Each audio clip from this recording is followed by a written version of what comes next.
The flight from Logan to wherever didn't matter anymore had been canceled 40 minutes before boarding. "Mechanical issues," the gate agent said with practiced sympathy, offering hotel vouchers. Scarlett Hayes declined because the only bed she wanted was her own. 26 years old, and she still thought of the Beacon Hill brownstone as home, even though 18 months of marriage had taught her it was actually a gilded prison with crown molding and original hardwood floors her husband forbade her to scuff with heels. She opened the front door quietly. Muscle memory from a year and a half of tiptoeing around Sterling Graves's moods, his temper, his need for everything to remain undisturbed, unless he was the one doing the disturbing. The house wasn't empty like she'd expected. Voices drifted from his study, low and rough, the kind of tones men used when discussing things wives weren't supposed to hear about or understand or acknowledge existed at all. Scarlett should have called out, should have announced herself, should have walked straight upstairs to the bedroom and pretended she heard nothing, saw nothing, knew nothing. But something in Sterling's voice made her freeze at the base of the stairs, one hand pressed against the cool plaster wall, lungs going still. "How much longer do we have to pretend she matters?" Garrett Stone's voice.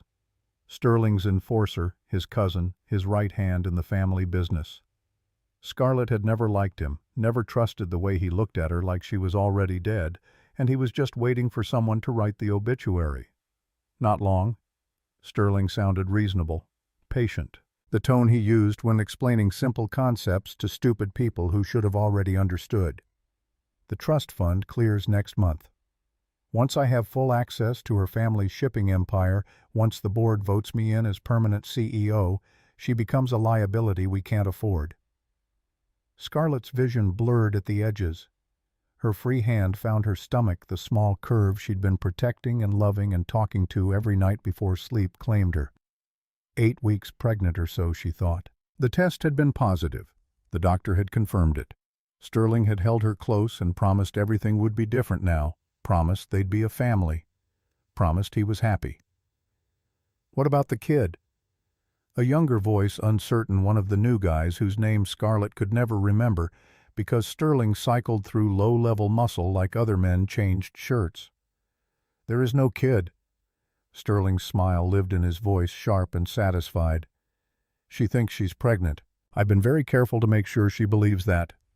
But the vitamins I've been giving her, the prenatal supplements her doctor prescribed, those aren't vitamins. Those are contraceptives. High-dose, long-acting. She'll never carry my child.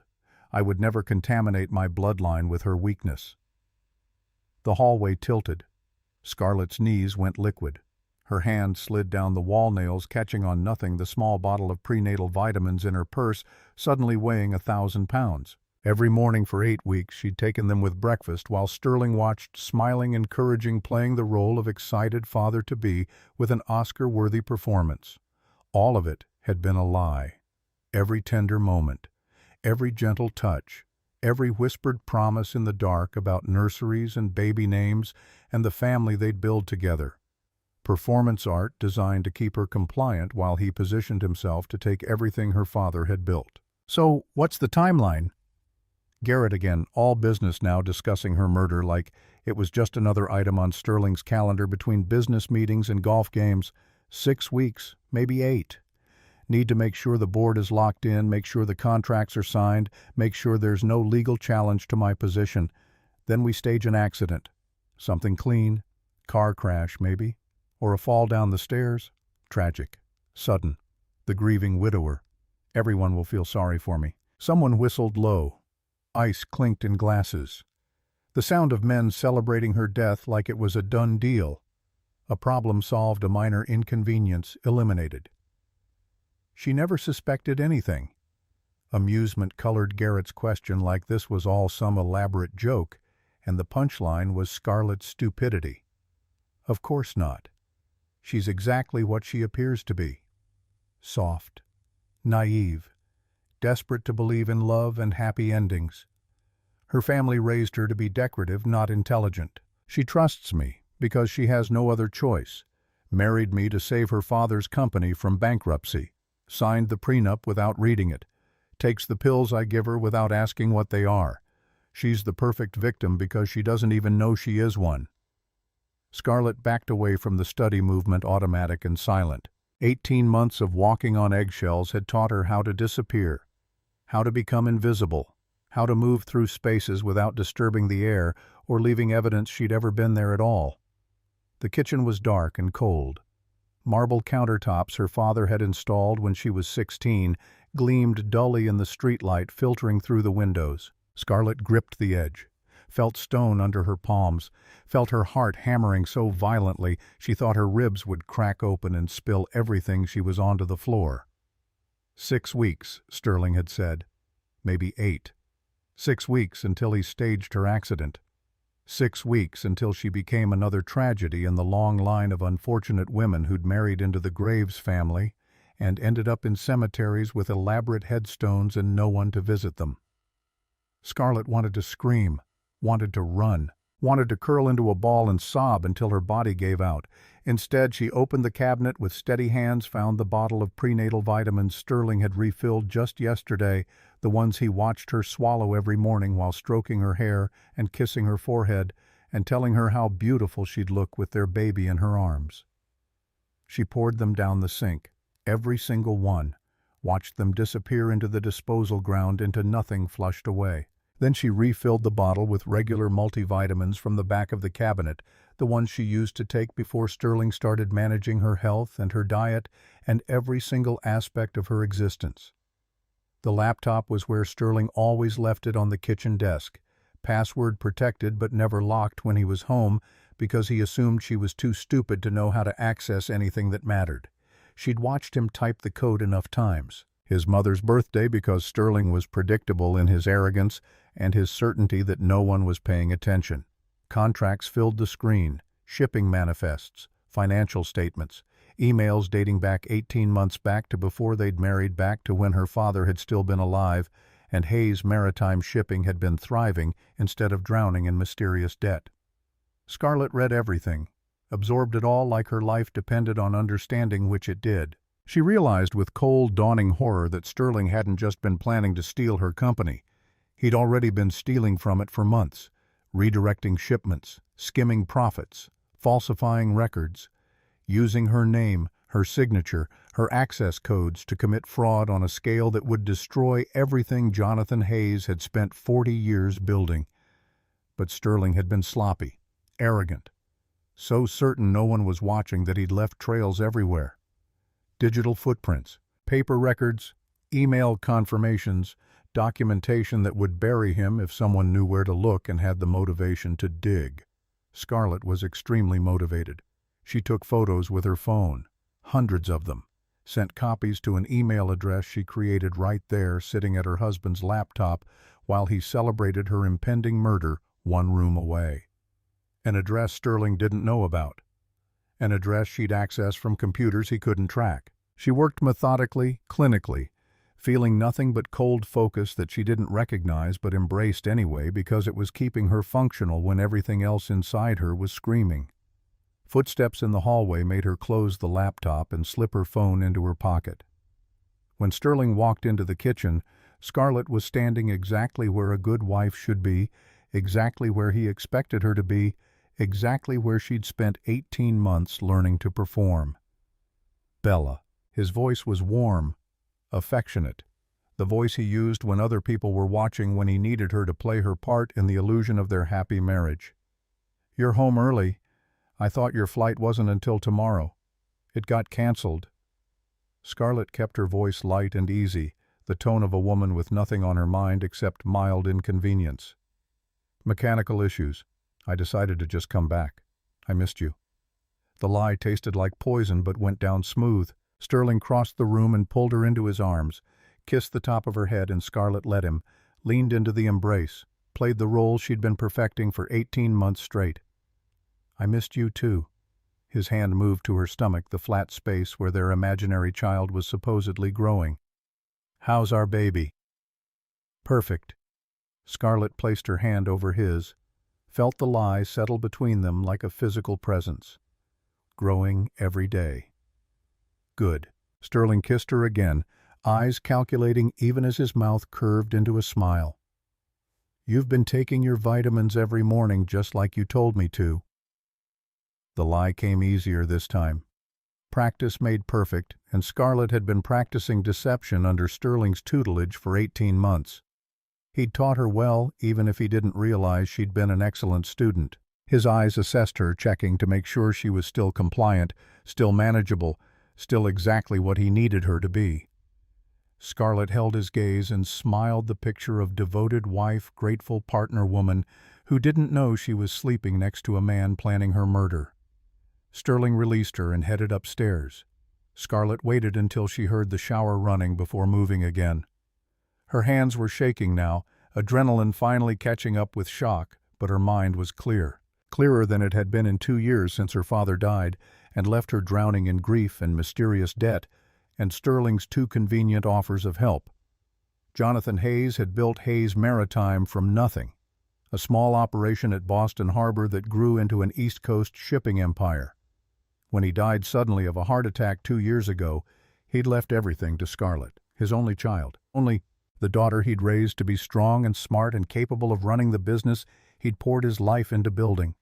But 24 years old and drowning in grief, Scarlett had listened when Sterling convinced her she needed help, convinced her she wasn't ready, convinced her to sign papers giving him temporary control just until she learned the business, just until she understood how things worked, just until she could stand on her own 2 feet again. She'd signed because she loved him, because she thought he loved her, because she was 24 years old and orphaned and terrified, and he was the only person who seemed to care that she was falling apart.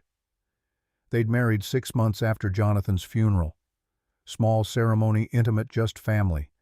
Sterling's mother had cried and told Scarlett she was beautiful. His sister had hugged her and whispered that she was lucky. Garrett had stood beside Sterling as best man, watching Scarlett with eyes that held no warmth or welcome or acceptance, just cold assessment. The first year of marriage had been a masterclass in control. Sterling was attentive in public, touching her hand across restaurant tables, introducing her to business associates with pride in his voice. "This is my wife Scarlett," he'd say, and she'd smile and play the part because she thought this was real, thought she was building something worth having. In private, he was different, cold, controlling. He managed her schedule, her wardrobe, her social calendar, told her which friends she could see, which family members she could call, which rooms in their house she was allowed to enter, gave her an allowance, made her submit receipts, questioned every purchase, every decision, every moment of her day.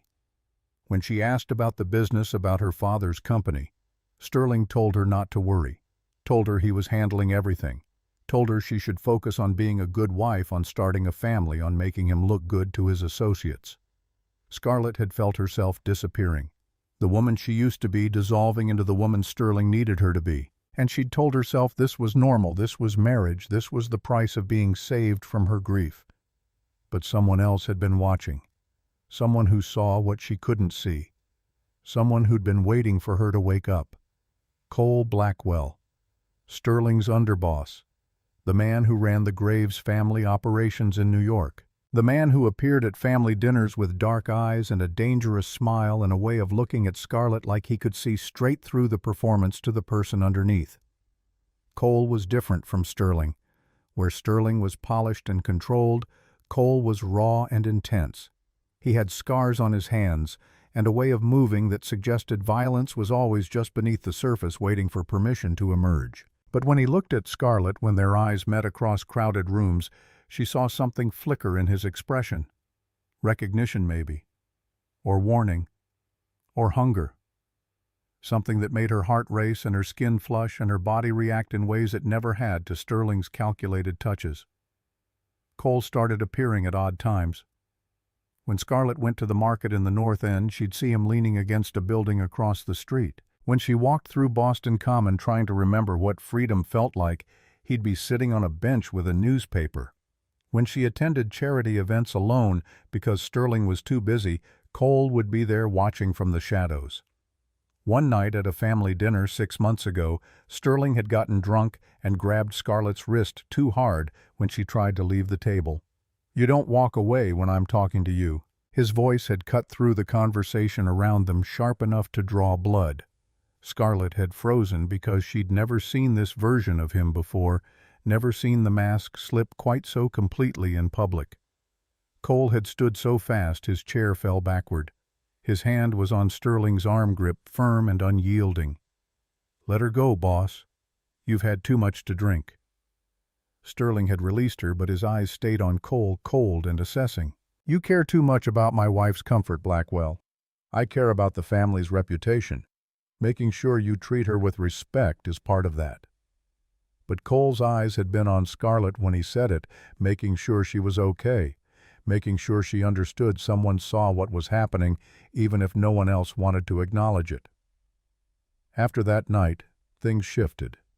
Sterling started watching Scarlett more carefully, asking questions about where she went and what she did and who she talked to. And she realized with creeping horror that he was jealous not because he loved her, but because she was his possession, and he didn't like anyone else touching what belonged to him.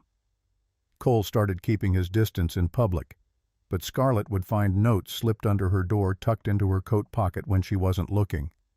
Short messages in careful handwriting that made her heart race and her hands shake. "Be careful. Watch what you sign. Don't trust him."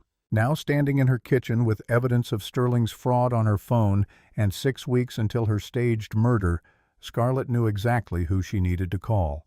She scrolled through her contacts past Sterling's mother and sister and business associates until she found the name she was looking for, Cole Blackwell.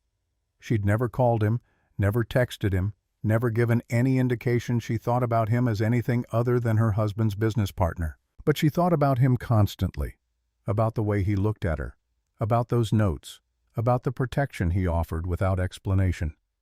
Her fingers moved before her courage could fail. "I need to talk." 4 words, simple, direct, terrifying. His response came within seconds. Midnight, North End, Gallagher's. Scarlett grabbed her coat and left without telling Sterling where she was going.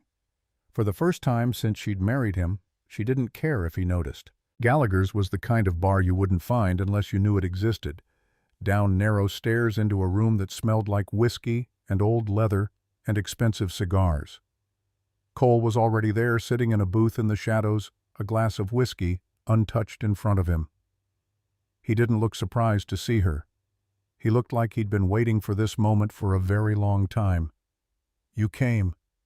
His voice was rough quiet, meant only for her. "That's dangerous." Scarlett slid into the booth across from him, heart pounding so hard she could feel it in her throat. "My husband thinks I'm pregnant. He's been giving me contraceptives disguised as prenatal vitamins. He's planning to kill me in 6 weeks once my family's company transfers to his control, once the board votes him in as permanent CEO. He told Garrett it would be clean, something that wouldn't raise questions. A car crash, maybe. A fall down the stairs." Cole didn't look surprised. He looked like he'd been waiting for her to figure this out, like he'd known all along, and had just been counting the days until she woke up. "I know. I've been knowing for months." Scarlett stared at him, something cold settling in her chest. "You knew." Cole leaned forward, eyes locked on hers, intense and dark and completely focused. "Sterling made a mistake when he married you, Scarlett. He thought he was taking a pawn. He didn't realize he was giving me one. I don't understand." But even as she said it, pieces were starting to fit together. The notes, the watching, the way Cole always seemed to be exactly where she needed him to be. "You want revenge?" Cole's voice dropped lower, became intimate and absolute. "I'll give it to you. But it comes with a price." What price Scarlett already knew, could see it in the way he was looking at her like she was something precious and dangerous and his. "You stay married to him. You stay in that house in his bed playing the role he gave you. And while he's busy congratulating himself on how well his plan is working, you help me take everything he has. The business, the family, the respect, all of it. Why would you betray him? Why would you help me? Because I've wanted what's his for a very long time." Cole's hand moved across the table, fingertips barely brushing hers, electricity arcing between them. "And now you're going to help me take it." He slid a folder across the table, opened it to reveal documents Scarlett recognized. The prenuptial agreement she'd signed on her wedding night, the power of attorney, the corporate documents that gave Sterling control of Hayes Maritime. But these versions looked different, clauses highlighted, sections marked with red pen, annotations in handwriting she didn't recognize. You signed these, but these aren't the originals. My lawyer made some revisions, slipped them into the stack the week before your wedding. Sterling never checked. Trusted his own lawyer too much, and his lawyer has been on my payroll for 5 years. What kind of revisions? Scarlett's voice was barely above a whisper. The kind that mean if Sterling dies or gets removed from the company for fraud, control of Hayes Maritime doesn't go to his family. It transfers to you. And because you'll need help managing that kind of power, you'll need someone you trust. Someone who understands the business. Someone who's been by your side from the beginning. You. I planned this from before you even met him. Cole's confession landed between them like a bomb. Since the moment Sterling first told me he was going to marry the shipping heiress to take her company, I knew I could use his arrogance against him. Knew if I waited, if I was patient, I could turn his trap into mine. And what do you get out of this? Everything. The business, the family, the satisfaction of watching Sterling realize he destroyed himself. Cole leaned closer, his hand covering hers on the table, warm and solid and real. And you. I've wanted you since the day he brought you to meet the family. Since I stood at that wedding and watched you promise yourself to the wrong man. I've been patient, Scarlett. So patient. But I'm done waiting. Scarlett should have been terrified, should have seen this for what it was, one obsessive, dangerous man offering to save her from another. But all she felt was a strange, intoxicating sense of power. Because for the first time since her father died, she wasn't drowning. She wasn't helpless. She was a weapon about to be aimed at the man who thought he could kill her and get away with it. What do you need me to do? Tell me everything he does, everyone he talks to, every account, every shipment, every secret. He thinks you're too stupid to understand. And when the time comes when he tries to kill you, you let me handle the rest. Scarlett looked at Cole. Blackwell really looked at him for the first time since she'd walked into this bar. Saw the intensity in his eyes, the hunger, the patience that had kept him watching for years, the protection he'd offered in notes and glances and interventions she'd pretended not to notice. Why me? Why go to all this trouble? 4 years ago I saw you at the Boston Harbor Charity Gala. You were wearing a navy blue dress, standing on the yacht deck with your father, laughing at something he said.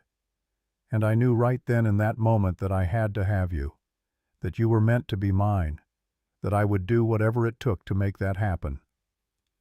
The confession hung in the air between them, heavy and honest and terrifying. But you were too young. 22. Your father's daughter. Untouchable. So I waited. And then your father died and Sterling moved in and I watched you marry him and I knew I had to wait longer. Had to let Sterling dig his own grave. Had to let you see who he really was. Because I'm not an affair, Scarlett. I'm not something you sneak around for. I'm the ending. And when I have you, it's going to be because you're free. Because you chose me. Because there's no one left who can say you belong to anyone but yourself. It was the most romantic thing anyone had ever said to her, wrapped in the most terrifying confession she'd ever heard. Cole Blackwell had been orchestrating her life for 4 years. Waiting, watching, positioning pieces on a board she hadn't even known existed. And somehow, impossibly, Scarlett wasn't angry. She was relieved, because someone had been seeing her. Someone had been protecting her. Someone had been waiting for her to be ready. Okay. One word. Simple. Final. I'll do it. I'll help you. But Cole. Yes. When this is over, when Sterling is gone and the company is mine and I'm free, I choose for myself. You don't own me. You don't control me. You earn me. Every day. Or I walk away. Cole's smile was slow and dangerous and beautiful. Deal. They shook on it like business partners instead of conspirators, instead of a woman, and the man who'd been in love with her for 4 years, instead of two people about to destroy someone's life and build something new from the ashes. Scarlett left the bar at 1 a.m. and went home to her husband's bed. Slid in beside Sterling's sleeping form. Let him pull her close in his sleep, his arm heavy across her waist, his breath warm on her neck. And for the first time in 18 months, Scarlett Hayes smiled in the dark. Because she wasn't a victim anymore. She was a player. And the game was just beginning. The next 6 weeks became a masterclass in deception. By day, Scarlett played the role Sterling had written for her. Devoted wife. Grateful partner. Woman too naive to see the knife aimed at her back. She smiled at his business dinners, nodded through his mother's advice about becoming a proper graveswoman. Swallowed the fake vitamins every morning while Sterling watched with satisfaction that made her stomach turn. By night, she became someone else entirely. Cole's apartment in Beacon Hill was 3 blocks from the brownstone Scarlett shared with Sterling, close enough to be dangerous, far enough that no one would think to look. The first time she walked through his door, heart hammering and hands shaking, she'd expected something dark and masculine and sparse. Instead, she found warmth, books lining shelves, art on walls, a kitchen that looked actually used instead of staged for magazine spreads. "You cook." Her surprise must have shown on her face because Cole's mouth curved into something that wasn't quite a smile. "My mother insisted all her sons learn. Said a man who couldn't feed himself was a man who'd always be dependent on someone else. He was making pasta from scratch hands, working dough with practiced ease." Scarlett watched those hands and tried not to think about how they'd feel on her skin, in her hair, pulling her close. Tried and failed spectacularly. "Tell me about the Boston Harbor account." Cole's voice brought her back to reality, to the reason she was here, to the business of destroying her husband before he could destroy her. "Sterling's been routing shipments through a subsidiary that doesn't exist on paper. The invoices show deliveries to warehouse addresses in Charlestown, but when I checked the property records, those warehouses were demolished 2 years ago."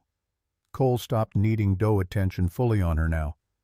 2 years ago, right after your father died." Scarlett nodded, pulling up photos on her phone.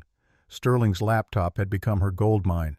Every night after he fell asleep, she'd transfer files, photograph documents, build a case that would bury him so deep he'd never see daylight again. "The money's going somewhere. $50,000 a month minimum, sometimes more.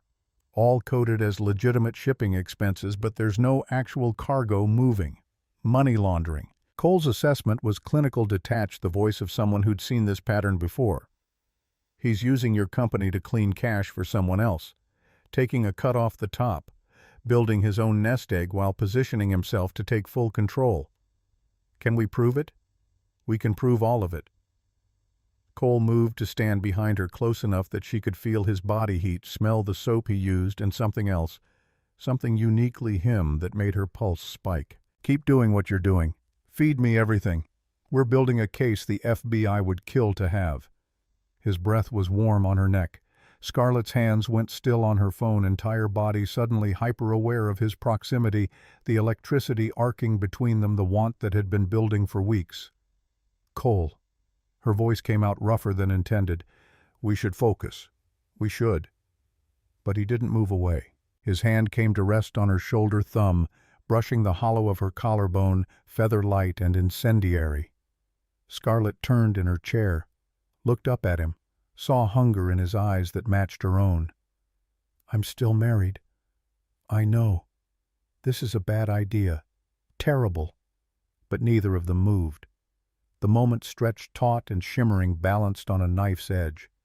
Cole stepped back, first hands clenching into fists at his sides. "Not yet. Not while you're his wife." "I meant what I said, Scarlett. I'm not an affair.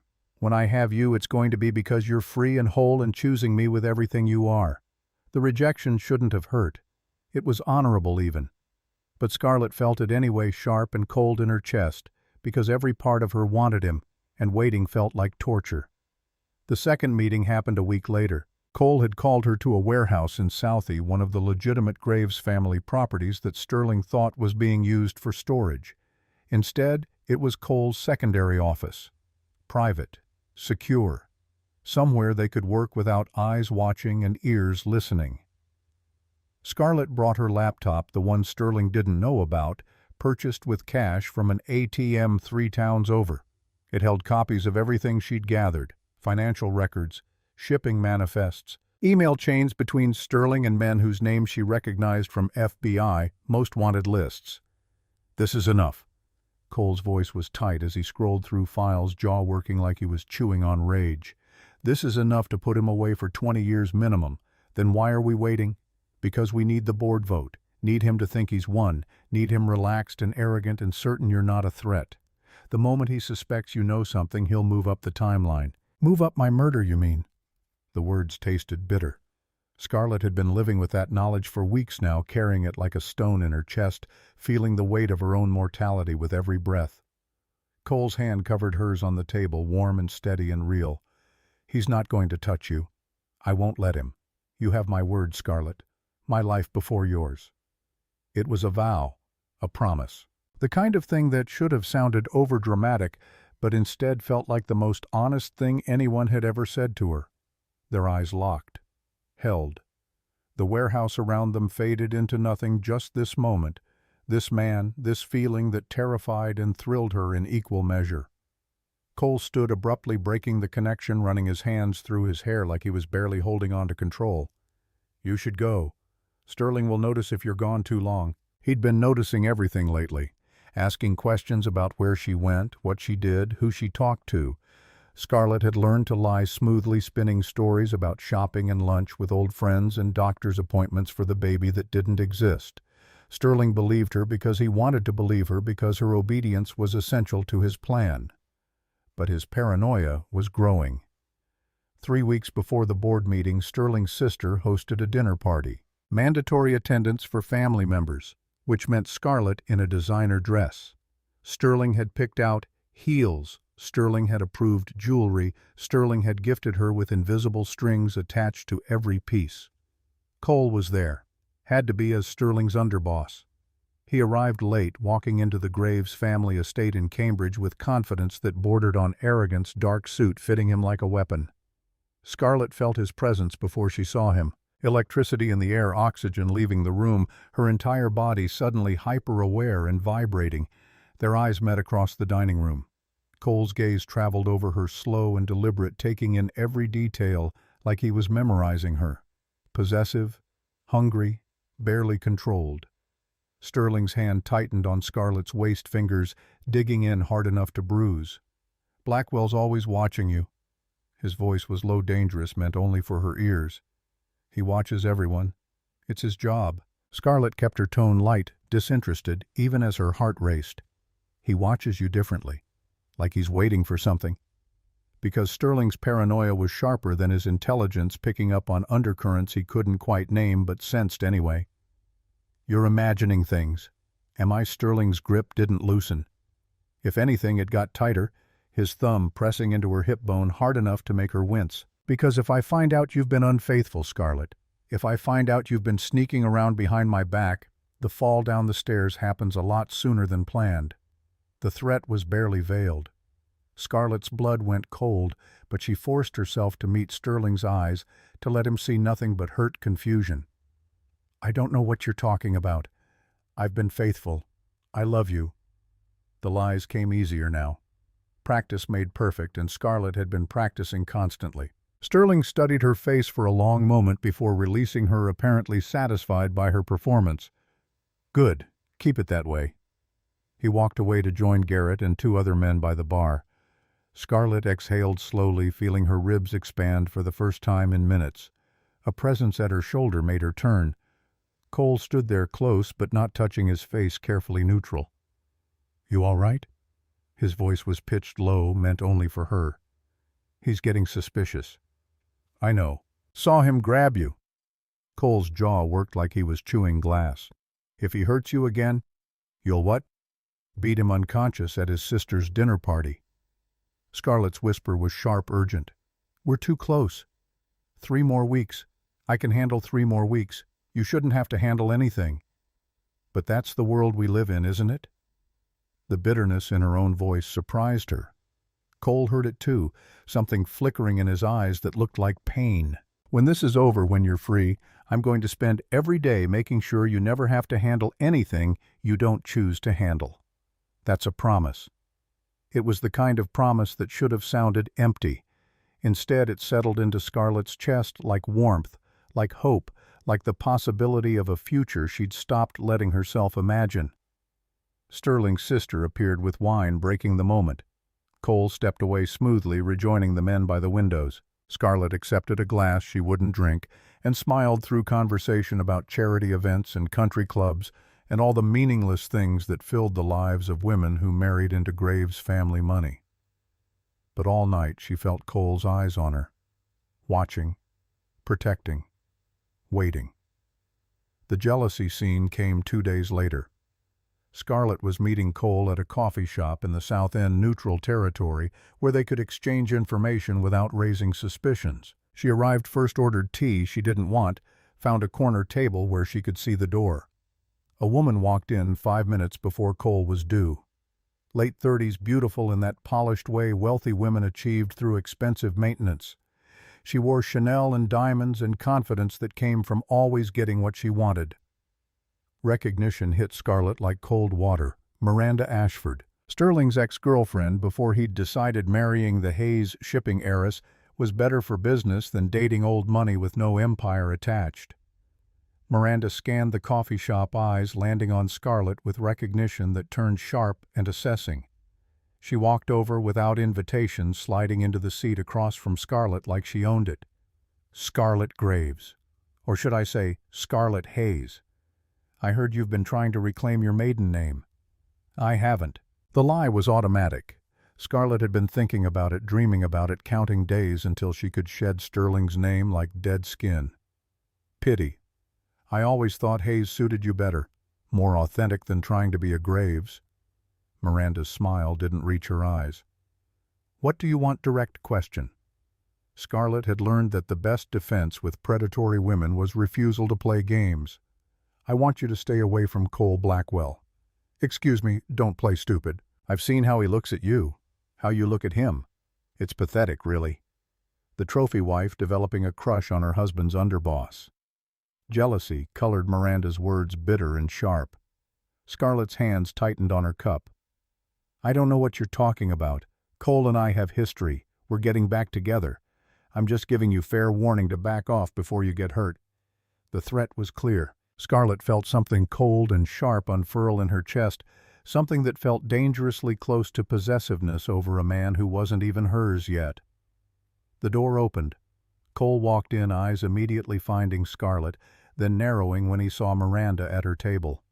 He crossed the distance in 3 strides, presence suddenly dominating the space. Miranda. What are you doing here, having coffee? Catching up with Sterling's lovely wife? Miranda's smile was all teeth. We were just discussing old times and new possibilities. She stood, placing one manicured hand on Cole's arm, fingers curling possessively around his bicep. Scarlett's stomach twisted watching Miranda touch him, seeing the familiarity in the gesture that spoke of intimacy she didn't want to imagine. Call me Cole. We should finish that conversation we started last week. Miranda walked out, leaving perfume and implications in her wake. Cole sat down heavily, jaw tight. What did she say to you that you two have history, that you're getting back together? Scarlett kept her voice neutral, tried to ignore the jealousy burning in her veins like acid. We're not. We never will be. Miranda was a mistake I made 3 years ago that lasted all of 2 months. She's been trying to restart something that was never real in the first place. Did you see her last week? The question came out sharper than Scarlett intended. She showed up at my office. I told her to leave. End of story. Cole's hand covered hers on the table, thumb stroking over her knuckles. There's only one woman I want, Scarlett. Only one woman I've wanted for 4 years. And she's sitting right here, married to the wrong man, wearing another man's ring, but still mine in every way that matters. I'm not yours. The protest was weak, unconvincing, betrayed by the way her fingers curled around his. Not yet. But you will be. The certainty in his voice should have annoyed her. Instead, it sent heat flooding through her body, made her heart race and her skin flush. Someone cleared their throat. They broke apart, hands separating, professional distance reasserting itself. An older woman glared at them from a nearby table, clearly having witnessed more than was appropriate. We should go. Cole stood, leaving cash on the table. My car's out back. They walked separately to the parking lot, Scarlett climbing into Cole's SUV with tinted windows that gave them privacy from prying eyes. The moment the doors closed, tension thickened the air between them. "You were jealous." Cole's observation was quiet, almost wondering. "I wasn't. You absolutely were. Miranda touches me, and you looked ready to commit murder. Because she was threatening me. Not because I care who you, Scarlett." Cole's hand cupped her face thumb, brushing her cheekbone touch gentle enough to make her ache. "You can lie to Sterling. Lie to everyone else. Don't lie to me. Not about this." "Fine. I was jealous. Happy extremely." His smile was slow and devastating. "Because it means you feel what I feel. This thing between us that's been building for weeks. Chemistry so strong it's taking everything I have not to kiss you senseless right now. Then why don't you—" Scarlett's voice came out breathless, challenging. "Because you're still married, still his wife, still wearing his ring and living in his house and sleeping in his bed." Cole's control was fraying, visible in the tension of his shoulders, the tightness of his jaw. "I told you I'm not an affair. When I kiss you, when I finally have you, it's going to be because you're free. Because you chose me. Because there's nothing standing between us except air and want and time." "How much longer?" 2 weeks until the board meeting. Then we move. Then you file for divorce. Then you're mine and I'm yours, and no one gets to say different." 2 weeks felt like forever, and not long enough all at once. The protection scene happened the next night. Scarlett was home alone. Sterling had business in New York, wouldn't be back until morning. She'd taken the opportunity to gather more evidence, working late into the evening, transferring files from Sterling's office computer to her hidden laptop. The study door was open. She was so focused on the screen that she didn't hear footsteps until it was too late. Sterling stood in the doorway, face twisted with rage. "What the hell do you think you're doing?" Terror shot through Scarlett like lightning. He wasn't supposed to be home, wasn't supposed to catch her, wasn't supposed to know. "I was just looking for—" "Don't lie to me." Sterling crossed the room in 2 strides, grabbed her arm hard enough to make her cry out, yanked her away from the desk. "You've been spying on me, going through my files, stealing information."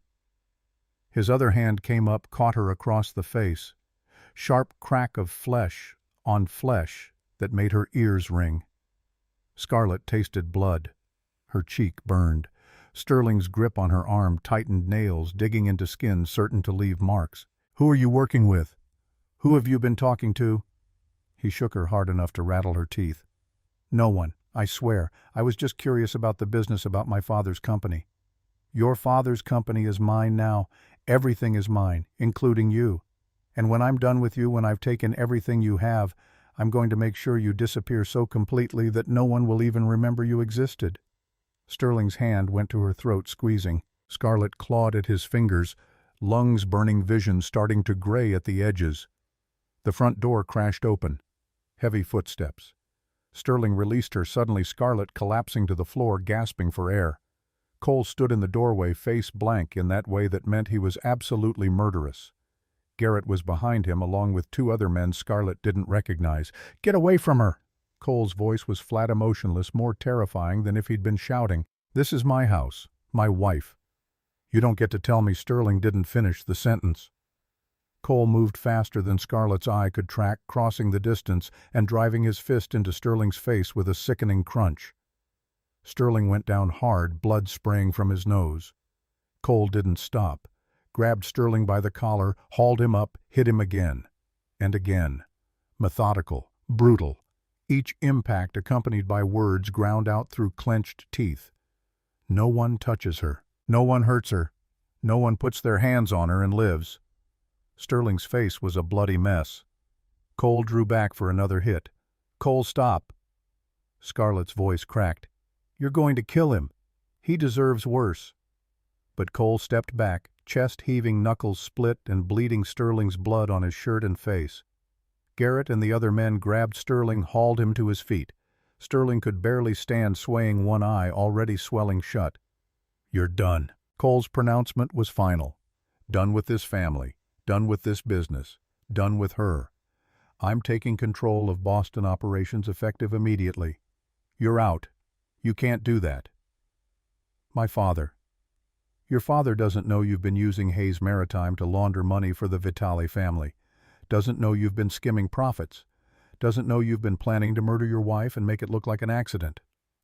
Cole pulled a phone from his pocket, played an audio recording. Sterling's voice filled the room clear as day, discussing timelines and methods and all the ways he planned to kill Scarlett and get away with it. The blood drained from Sterling's face. How did you? Scarlett's been wearing a wire for 3 weeks. We have everything, every conversation, every threat, every piece of evidence we need to bury you so deep you'll never see daylight again. It was a lie. Scarlett hadn't been wearing a wire, but Sterling believed it, horror dawning in his eyes. You're going to disappear, Sterling. Going to take a long vacation somewhere far away while I clean up your mess. And you're going to sign divorce papers before you go. Uncontested. No lawyers, no fight, just your signature and your acceptance that you lost. And if I refuse, then I give all this evidence to the FBI. Let them put you in federal prison where men like you don't last long. Your choice. Sterling looked at Scarlett, still on the floor, hand at her throat, tears streaming down her face. This isn't over. It is. Cole's voice was absolute. Get him out of my sight. Garrett and the men dragged Sterling out. The house went quiet except for Scarlett's ragged breathing. Cole knelt beside her, hands hovering like he was afraid to touch her, afraid he'd hurt her worse than Sterling already had. Let me see. He tilted her face gently, examining the bruise blooming on her cheek, the marks on her throat, the terror still in her eyes. I'm sorry. I should have been faster, should have known he'd come back early. How did you know to come at all? I've had men watching the house since you agreed to help me. The moment Sterling arrived, they called me. I broke every traffic law getting here. His thumb brushed her cheek so gently she barely felt it. He's never touching you again. That's a promise I'll die keeping. Scarlett surged forward, wrapped her arms around his neck, buried her face in his shoulder, and finally let herself break. Sobs tore through her, months of fear and pain and pretending, all spilling out at once. Cole held her, one hand in her hair, the other around her waist, solid and warm and safe. He murmured things she couldn't quite hear, comfort and promises and apologies mixed together. When the tears finally stopped, Scarlett pulled back enough to look at him. Blood on his knuckles, violence in his eyes, protection written in every line of his body. Kiss me. The words left her mouth before her brain approved them. Scarlett. I'm still married, I know. Still his wife on paper. But I don't care anymore. I've been careful and patient and good for so long. I'm tired of waiting. I'm tired of being afraid. I'm tired of not having the one thing I actually want. Her hands framed his face, thumbs brushing over his cheekbones. Kiss me, Cole, please. The please broke him, shattered whatever control he'd been clinging to. His mouth came down on hers, hard and desperate and absolutely claiming. Scarlett kissed him back with everything she had. 4 years of watching, weeks of wanting, hours of pretending. All of it combusting into this moment, this kiss, this man who'd been waiting for her since before she even knew he existed. His tongue traced her bottom lip. She opened. The kiss deepened, went from desperate to devastating, from claiming to consuming. Cole's hand fisted in her hair, angling her head for better access. Scarlett's nails dug into his shoulders, pulling him closer, needing more. They broke apart only when air became necessary. Foreheads pressed together, breathing ragged. That was everything. Cole finished her sentence. Everything I've been dreaming about for 4 years, and nowhere near enough. His thumb traced her swollen lips. When you're free, when the divorce is final, when you're officially no one's wife but ready to be someone's everything. I'm courting you properly. Dates, flowers, romance, the whole production. Because you deserve to be wooed, Scarlett Hayes, deserve to be chosen and cherished and loved in ways Sterling never even imagined. I'm already yours. The confession slipped out honest and raw, not on paper, not officially, not in ways that count. Cole kissed her again, softer this time, tender instead of desperate. But soon. 2 weeks until the board meeting. Then we end this. Then you're free. Then I get to love you the way you deserve. Promise, I swear it on everything I am. Sterling disappeared that night. Vanished from Boston like smoke, leaving behind signed divorce papers and a trail of destruction Scarlett spent the next week cataloging. The brownstone became hers again, legally and completely. She walked through rooms that had been her prison, boxing up everything Sterling had brought into her life, erasing him methodically from every surface and corner. Cole stayed close, but not too close. Gave her space to breathe, to process, to reclaim herself. But he called every morning and every night, voice steady and warm, anchoring her when grief and rage and relief all threatened to pull her under at once. The board meeting happened exactly 2 weeks after Sterling's forced exit. Scarlett walked into the Hayes Maritime conference room wearing navy blue, the color of the dress Cole had first seen her in 4 years ago. Every board member stood when she entered, respect and curiosity warring on their faces. "Gentlemen," her voice was clear, steady, nothing like the uncertain girl who'd signed control away 18 months ago. "Thank you for coming. I'm sure you're all aware that my husband and I are divorcing. What you may not be aware of is that Sterling Graves has been embezzling from this company since before we married, using Hayes Maritime to launder money for criminal enterprises, falsifying records, redirecting funds." She opened her laptop, projected financial documents onto the screen behind her. Numbers didn't lie, and these numbers told a story of systematic theft spanning 2 years. "I have evidence of every transaction, every falsified manifest, every illegal shipment. I've compiled everything and submitted it to federal investigators. Sterling Graves will be facing charges. Multiple charges. He won't be returning to this company or this city." The room erupted. Questions flew. Shock rippled through men who'd worked with her father for decades, who'd watched Sterling charm his way into power, who'd never suspected the rot beneath the polished surface. Scarlett raised her hand. Silence falling immediately. "I'm formally requesting that the board vote to reinstate me as permanent CEO of Hayes Maritime. My father built this company. Sterling nearly destroyed it. I'm going to rebuild it, make it stronger than before, honor my father's legacy the way it deserves to be honored." She met each man's eyes in turn, saw calculation shift to respect, doubt transform into approval. All in favor. Every hand went up. Unanimous. Complete. Scarlett exhaled slowly, feeling something settle in her chest. Power. Purpose. The future her father had wanted for her finally within reach. The motion carries. "Thank you, gentlemen. Now let's get to work." The meeting lasted 3 hours.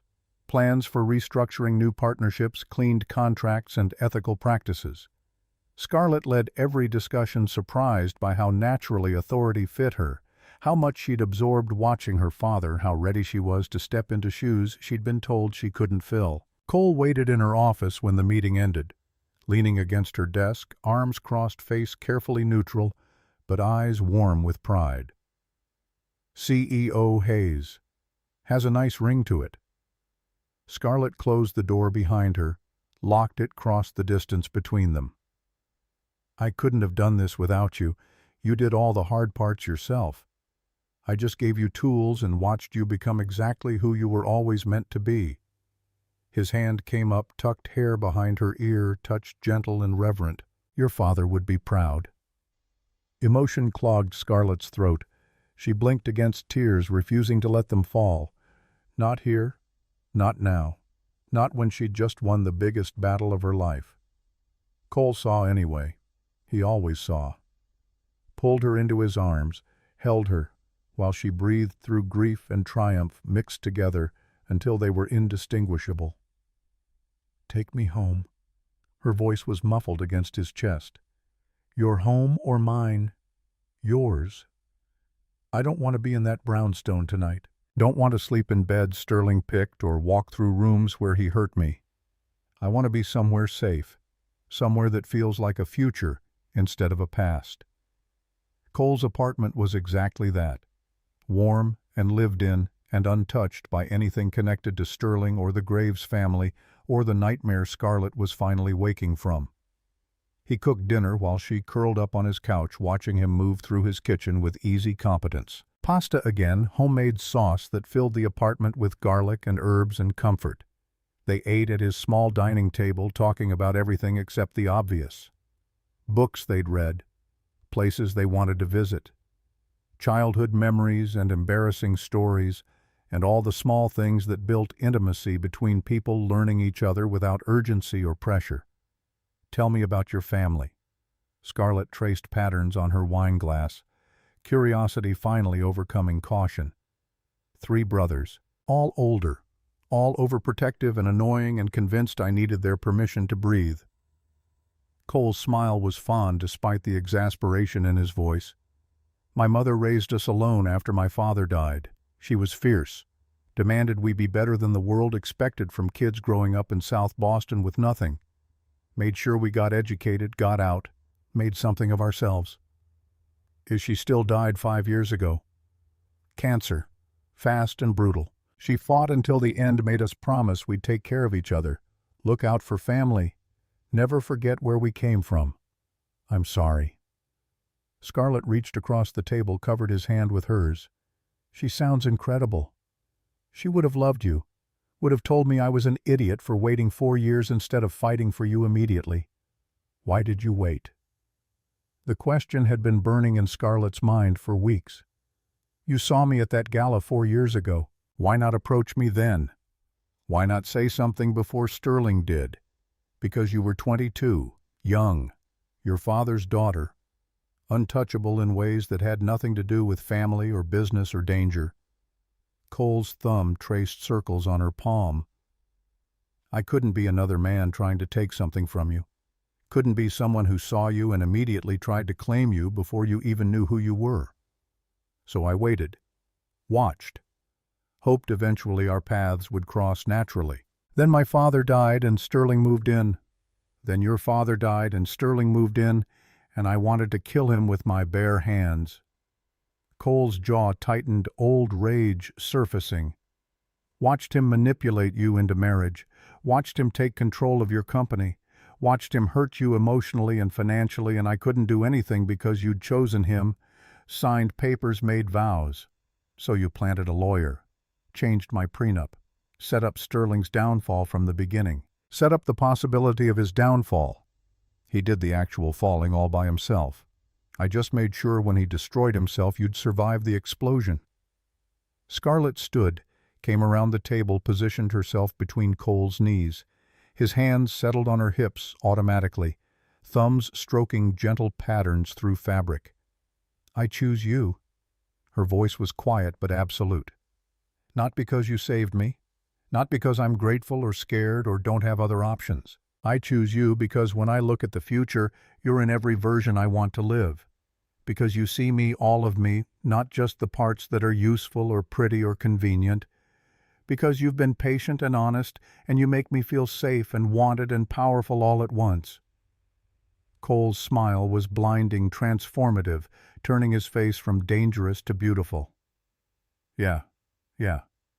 So now you get to make good on all those promises about courting me properly. Dates and flowers and romance. I expect full production value, Blackwell. You're going to get so wooed you'll be sick of it. Try me." He kissed her then, slow and deep and full of promise. Different from their desperate kiss weeks ago. This was claiming without urgency, want without desperation, the first kiss of something beginning instead of ending. Scarlett melted into it, hands sliding into his hair, body arching toward his. Cole's hands stayed respectful, one in her hair and one at her waist, but she could feel the restraint in him, the barely leashed desire thrumming beneath his skin. She pulled back just far enough to speak. "Take me to bed." Cole's eyes darkened, pupils blown wide. "Scarlett, I'm divorced, officially single for the first time in 18 months. And I'm choosing you. Choosing this. Choosing us. So take me to bed, Cole, and stop being such a gentleman about it." His control snapped. He stood, lifting her with him, her legs wrapping around his waist automatically. kissed her hard while carrying her down the hallway to his bedroom, kicking the door closed behind them. The rest of the night was tender and consuming, and everything Scarlett had been craving without knowing how to name it. Cole touched her like she was precious, worshipped every inch of skin he uncovered, made her feel beautiful and powerful and completely safe all at once. After wrapped in his arms with her head on his chest and his heartbeat steady under her ear, Scarlett felt something click into place. This was what it was supposed to feel like, chosen and cherished and free. "I love you." The confession slipped out quietly, honestly, no fear attached. Cole's arms tightened around her. "I love you too. Have for 4 years. Will for the rest of our lives." That's a long time. Not nearly long enough. The first month after the board meeting passed in a blur of rebuilding. Hayes Maritime restructured completely. Scarlett at the helm, making decisions her father would have approved. She hired new board members, fired Sterling's cronies, established ethical practices and transparency that had been missing for 2 years. Cole kept his promise about proper courtship. Flowers arrived at her office every Monday. Reservations at restaurants she'd mentioned wanting to try appeared in her calendar. Long walks through Boston Common became weekly traditions. He courted her thoroughly, publicly, making sure everyone knew Scarlett Hayes was his and he was completely gone for her. They didn't live together yet. Scarlett had moved out of the Beacon Hill brownstone, sold it, and everything in it, bought a condo in the seaport that was entirely hers. Cole had his apartment. They spent most nights together anyway, trading off locations, learning each other's rhythms and habits and quirks. But Scarlett needed the independence, needed to prove to herself she could stand alone before choosing to stand with someone. Cole understood, without her having to explain, gave her space when she needed it, and presence when she wanted it, somehow always knowing which was which. 6 weeks into her tenure as CEO, Garrett appeared in her office doorway, looking uncomfortable. "We need to talk." She gestured him in, curious. Garrett had been surprisingly helpful after Sterling's departure, providing testimony and evidence that had strengthened the federal case. But they weren't friends, had never been close, and his presence here was unusual. "What's wrong? I found something. Going through old files from when your father was alive. Something I think you need to see." He placed a folder on her desk, thin, unassuming, marked only with a date from 4 years ago. Scarlett opened it.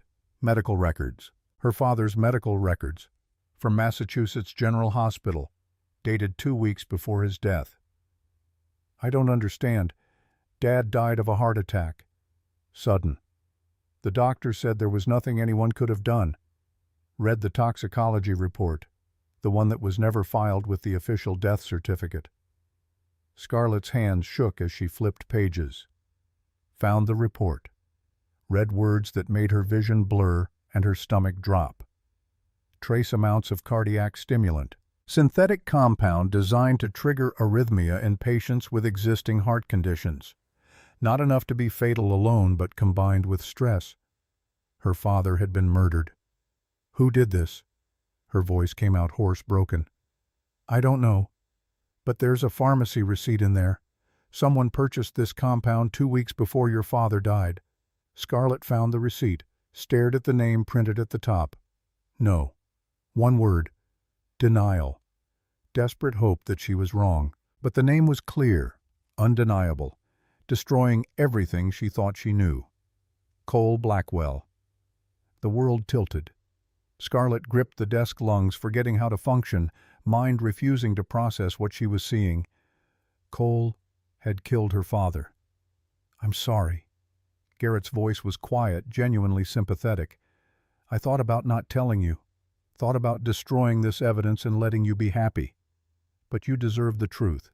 Deserve to know who you're building a life with." "Get out!" Scarlett's voice was steady despite the hurricane raging inside her. "Get out! Now!" Garrett left. Scarlett sat alone in her office, staring at documents that shattered everything, feeling her heart crack open and bleed. Cole had loved her for 4 years. Cole had protected her. Cole had helped her escape Sterling and rebuild her life. Cole had murdered her father to make it all possible. She called him, voice breaking. "We need to talk. My office, now." He heard something in her tone arrived 20 minutes later, concern written across his face. "What's wrong? Are you okay? Did something happen?" Scarlett slid the folder across her desk. "Explain this." Cole opened it, went very still, closed his eyes briefly like he'd been waiting for this moment, dreading it, knowing it was inevitable. "Where did you get this?" Garrett found it. Old files. Hidden away. "Now explain it, Cole. Explain why there's a receipt with your name on it for the drug that killed my father." The silence stretched. Cole's jaw worked like he was chewing through possible responses, weighing truth against comfort, honesty against preservation. "I didn't kill your father." The words came out flat, measured. "Then explain the receipt. Explain why you purchased cardiac stimulants 2 weeks before he died. Explain why there's a toxicology report showing those same drugs in his system. Explain it, Cole, because right now it looks like you murdered the man I loved most in this world to get to me." "I did purchase those drugs." Cole's admission landed like a bomb. "But I didn't use them. I was investigating Sterling. Your father came to me 6 months before he died, asked me to look into Sterling's business practices. Said something felt off. Said the debt didn't make sense. Asked if I could find proof." Scarlett's breath caught. "I found proof. Found evidence Sterling was setting your father up, creating artificial debt, positioning himself to swoop in and save the day. I tried to warn your father. Told him Sterling was dangerous. Told him to refuse Sterling's help, refuse the marriage arrangement. Why would that require cardiac stimulants? Because I thought Sterling might try something drastic if your father refused to cooperate. I purchased the stimulants to test them to see if that's how Sterling might try to eliminate obstacles. I was going to warn your father about the specific danger, but before I could, he died. Natural causes, I thought. Heart attack brought on by stress. I had no idea he'd been poisoned until now. You expect me to believe that Scarlett's voice was ice, fury, heartbreak all mixed together. You expect me to believe you were trying to protect my father when you have a receipt for the exact drug that killed him? Check the dates. Scarlett. Really check them. The receipt is dated 2 weeks before his death. The toxicology report shows the drug was administered the night he died. I couldn't have done both. I was in New York that night meeting with family. 30 witnesses can confirm it. Then who's Sterling? Cole's voice was quiet, certain devastating. Sterling killed your father. Used the same drug I'd been researching. Probably found my notes. My purchase records decided to use my investigation against me. Frame me if anyone ever looked close enough. I've been living with the guilt of not preventing it for 4 years. Thought if I'd just moved faster, warned your father sooner, he'd still be alive. Scarlett's mind raced, fitting pieces together, seeing how it all aligned. Sterling's convenient timing, the debt appearing right after her father's death, the rushed marriage, the control. Sterling had orchestrated everything from the beginning. Killed her father, framed Cole, married her, stolen her company, planned her murder. And Cole had spent 4 years trying to fix it, trying to save her, carrying guilt for a death he didn't cause. Why didn't you tell me? Because I had no proof? Just circumstantial evidence and gut instinct. And you loved Sterling, or thought you did. You just lost your father. You were grieving and desperate, and I was a stranger you had no reason to trust. So I waited, positioned myself, made sure when Sterling's mask finally slipped, you'd have somewhere to land. Scarlett stood, walked to the window, stared out at Boston Harbor where her father had built his empire, where he'd died trying to protect it, where she was now rebuilding what had been stolen. I need time. Her voice was barely audible. Time to process this. Time to verify. Time to figure out if I can trust my own judgment anymore. Take all the time you need. Cole's voice was rough with emotion. I'll give you access to everything. All my records, all my contacts, my alibi witnesses. Investigate it all. And if you decide you can't move past this, can't trust me, I'll walk away. I'll disappear from your life and never contact you again. He paused at the door. But know this, I love you. Have loved you for 4 years. Would never hurt you or anyone you love. Would die before letting harm come to you. That's the truth. The only truth that matters. The door closed softly behind him. Scarlett stood alone looking out at the harbor, feeling like she was drowning all over again. 1 week passed in agonizing slowness. Scarlett investigated everything, talked to witnesses who confirmed Cole's alibi for the night her father died, reviewed his purchase records, his research notes showing he'd been tracking Sterling's activities, called the pharmacy, verified the dates didn't align with her father's death. Every detail checked out. Cole had been trying to protect Jonathan Hayes, had purchased the drug to understand the threat, not deploy it, had been in New York with 30 witnesses when her father was actually poisoned. Sterling had killed Jonathan Hayes, had found Cole's research and used it to frame him as insurance, had stolen everything and nearly gotten away with it. But knowing the facts didn't ease the ache in Scarlett's chest, didn't resolve the fear that she was making another mistake, trusting another man who'd orchestrated her life without permission. On day 8, she stood in her father's old office at Hayes Maritime, the room she'd renamed in his honor, looked at his photo on the wall, the smile she'd never see again, the pride in his eyes she'd spent her whole life trying to earn. "What would you want me to do, Dad?" The question hung in empty air unanswered, but Scarlett thought she knew. Her father had valued courage over caution, had taught her that the biggest risk was refusing to take any risks at all, had believed love was worth fighting for even when fear suggested otherwise. He'd also trusted Cole enough to ask for help investigating Sterling, had seen something in Cole that made him believe the younger man was honorable, capable, worthy of trust. Scarlett made her decision. Cole's apartment was dark when she arrived late that night. She used the key he'd given her months ago, let herself in quietly, found him on the couch staring at nothing. He looked exhausted, devastated, like he'd been preparing himself for her to never come back. Scarlett. He stood slowly, hope and fear warring in his expression. "I verified everything. Your alibi, the dates, the witnesses. I know you didn't kill my father. I know Sterling did. I know you've been carrying guilt for something that wasn't your fault." Cole nodded, throat working. "I also know you manipulated circumstances, orchestrated events, positioned yourself in my life without my knowledge or permission. And that scares me, Cole. Terrifies me. Because I just escaped one controlling man and I don't know if I'm strong enough to recognize the warning signs if you turn out to be another version of the same trap. I'm not Sterling." His voice was rough. "I know. But fear isn't always logical. Fear is me standing here wondering if I can trust my own judgment. If I'm choosing you because you're right for me or because you've spent 4 years making sure I'd have no other choice."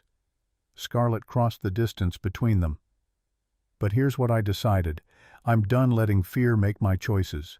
Done protecting myself from the possibility of pain. My father taught me that playing it safe meant never really living. And I'm choosing to live, Cole. Choosing to take the risk. Choosing you." Her hands framed his face. "Not because you saved me. Not because I'm grateful. Not because I don't have other options. I choose you because I love you. Because you see me completely and love what you see. Because you gave me weapons instead of taking mine. Because you waited for me to be ready instead of forcing my hand. Because some things are worth being scared about and you're worth everything." "You're sure?" His voice cracked. "Absolutely not. But I'm choosing you anyway. Because the right man doesn't eliminate fear. He just makes fear worth facing." Cole pulled her close, buried his face in her hair, held her like she was the only solid thing in a world gone liquid. "I love you."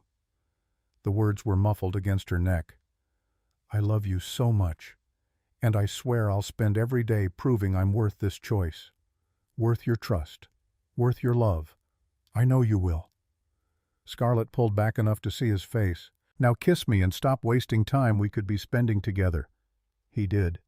Kissed her like she was air and he'd been drowning. Kissed her like 4 years of waiting and 8 days of agony and infinite relief, all poured into one connection. They made love slowly, tenderly relearning each other after a week apart that had felt like years. Afterward, tangled together in his bed, Cole stroked her hair and whispered promises about their future. "Marry me." The words slipped out quiet and certain. Scarlett went still. "What marry me, Scarlett Hayes? Not because you need saving, not because I orchestrated it. Marry me because we choose each other, because we're better together than apart, because I want to spend the rest of my life proving every day that I'm worthy of you." He didn't have a ring, didn't have a planned speech, just honesty and hope, and 4 years of love concentrated into one question. Yes. Scarlett's answer was immediate, absolute, no hesitation. "Yes, I'll marry you. Yes, I choose you. Yes to everything." Cole's smile was incandescent. He kissed her again, sealing the promise, beginning the future they'd both fought so hard to reach. 4 months later, on a perfect spring morning, they married at Boston Harbor, where Jonathan Hayes had built his empire and where Cole Blackwell had first seen the woman he'd love for the rest of his life. The ceremony was small, intimate, just people who mattered. Cole's brothers came from New York. Hayes' maritime employees filled seats alongside the few Graves family members who'd supported the transition. Garrett stood as best man, pride evident in his usually stern face. Scarlett wore navy blue, the same shade as the dress from 4 years ago. Cole wore a smile that transformed his entire face, made him look young and happy and completely overwhelmed with joy. The vows were simple, traditional. But when Cole promised to love and cherish Scarlett all the days of his life, everyone present felt the weight of 4 years of patience behind those words. When Scarlett promised to choose him every day, to trust even when fear suggested otherwise, to build a life together instead of separately, her voice was steady and sure. They kissed as the sun climbed higher, as witnesses applauded as a new chapter began. The reception happened at Hayes Maritime Headquarters. The conference room, renamed for Jonathan Hayes, filled with people celebrating new beginnings and hard-won happiness. Cole pulled Scarlett onto the makeshift dance floor, held her close, swayed to music that barely registered over the sound of her heartbeat against his chest. Happy deliriously. Scarlett looked up at him, saw forever reflected in his eyes. "Thank you for waiting, for seeing me when I couldn't see myself, for loving me enough to let me choose instead of forcing my hand. Thank you for choosing me, for being brave enough to risk everything on us, for trusting me with your heart." They danced as afternoon light spilled through windows, golden and warm, wrapping them in promise. Across the room, Jonathan Hayes' photo hung on the wall, smiling, proud, the man who'd built an empire and raised a daughter strong enough to reclaim it. Scarlett raised her glass in silent toast. To fathers who raised fierce daughters, to men who loved without caging, to futures built on trust and choice and hard-won freedom. Cole followed her gaze, raised his own glass. To Jonathan Hayes, who raised a daughter brave enough to survive anything, strong enough to rebuild everything, wise enough to choose love when fear would have been easier. To us. Scarlett's voice was soft, full of hope. To forever. Cole's voice matched hers. They kissed as music played and people danced as one story ended and another began, as fear transformed into courage and love proved worth every risk. Scarlett Hayes Blackwell had been trapped, manipulated, nearly destroyed. But she'd also been saved by her own strength, her own choices, her own refusal to let circumstances define her. Cole had been smart enough to stand beside her instead of in front of her, patient enough to wait until she was ready, brave enough to love her without conditions or control, and together they'd built something neither could have built alone. Partnership based on choice, love based on freedom, a future based on truth. That was the happy ending Scarlett had fought for, the one she'd earned, the one she deserved. And it was only just beginning.